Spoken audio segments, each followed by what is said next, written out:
ಮಾಡ್ಕೋಬಾರ್ದು. ಮದುವೆ ಮಾಡ್ಕೊಂಡ್ರು ಪರವಾಗಿಲ್ಲ ರೀ, ಅದರಲ್ಲೂ ಮಕ್ಕಳಂತೂ ಮಾಡ್ಕೋಬಾರ್ದು. ಮಕ್ಕಳು ಮಾಡ್ಕೊಂಡ್ರು ಪರವಾಗಿಲ್ಲ ರೀ, ಅದರಲ್ಲೂ ಹೆಣ್ಣು ಮಕ್ಕಳಂತೂ ಮಾಡ್ಕೋಬಾರ್ದು. ಅಪ್ಪ ನಾನು ಕೆಳಗೊಂದು ಕೊಡ್ಸು ಮ್ಯಾಗೊಂದು ಕೊಡ್ಸು ಅಂತಾರೆ, ತಪ್ಪು ತಿಳಿಬೇಡ. ನಾನು ಗೆಜ್ಜೆ ಕಿವಿಗೆ ಹಾಲೆ ರೀ. ನಾನು ಮದುವೆ ಆಗಿ ಮರುಕಾಗ 10 ವರ್ಷ ಆಯ್ತು, ಮಕ್ಕಳೇ ಆಗಿಲ್ಲ. ನಮ್ಮಪ್ಪ ವಂಶ ಬೆಳಿಬೇಕು, ಇನ್ನೊಂದು ಮದುವೆ ಆಗೋ ಅಂತ.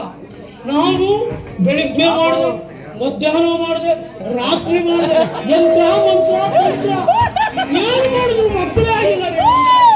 ನಮ್ಮಪ್ಪ ವಂಶ ಬೆಳಿಬೇಕು, ಇನ್ನೊಂದು ಮದುವೆ ಆಗಲೇಬೇಕು.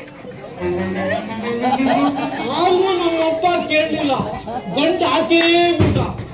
ಅವಳು ಮದುವೆ ಆಗಿದ್ದೆ, ಇವಳು ಮಸೂರಿ ಅವ್ರು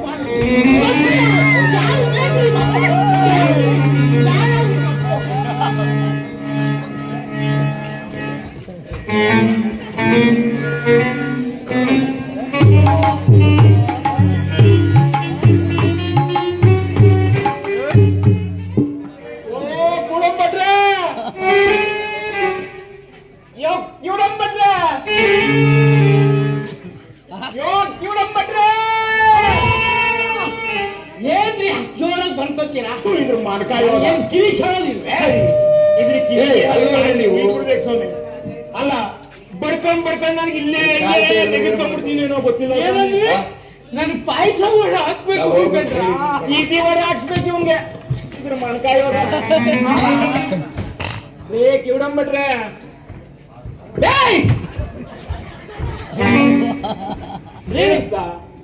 ಮೆತ್ತ ಮಾತಾಡ್ರಿ, ನನ್ಗೂ ಕಿವಿ ಕೇಳುತ್ತೆ. ಮಾತಾಡ್ಸ್ಬೇಕಂತೆ ಸ್ವಾಮಿ, ಕೇಳಿಸ್ಕೊಳ್ರಿ. ಕಿರ್ಚ್ಕೊಂತ ಇದೀನಿ ನಾನು, ಎಮ್ಮೆ ಕಿರ್ಚ್ಕೊಂಡಂಗೆ ಕಿರ್ಚ್ಕೊಂತ ಇದೀನಿ ನಾನು. ಎಮ್ಮೆ ತುಪ್ಪನಾ? ಇದ್ರ ಮಾಡ್ತಾ ಇವಾಗ. ಅಲ್ಲ ಎಮ್ಮೆ ತುಪ್ಪ ಅಂತ, ಎಮ್ಮೆ ತುಪ್ಪ. ನೀನೊಬ್ಬ ಬೆಪ್ಪ ಬೆಪ್ಪ ಅಂದೆ. ಪಾಯಸ ತುಪ್ಪನೂ ಹಾಕ್ತೀರೋ?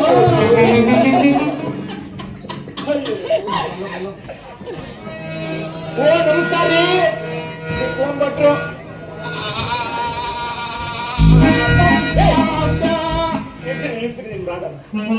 ಸಾಯಂಕಾಲದವರೆಗೂ ಆಡ್ತಾನೆ ಇರ್ತಾನೆ.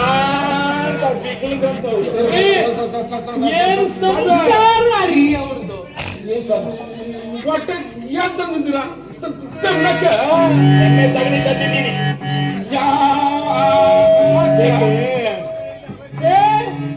ಏನು ದಪ್ಪ ದಪ್ಪ ಲಾಡ್ಸೋತೀರಿ? ಎಣ್ಣೆ ಸಗಣಿ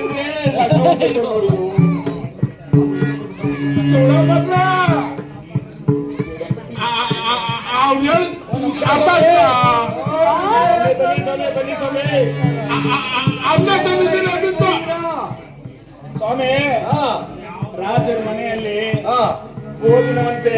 ಹೌದಾ? ಅದಕ್ಕೆ ಎಲ್ಲಾರು ಹಿಂಗೆ ಬಂದ್ರಿ. ಇದೈತೆ ನೋಡ್ರಿ, ಇದು ಪ್ರಾರಬ್ಧ. ಕಿವಿಗೆ ಏನಾದ್ರು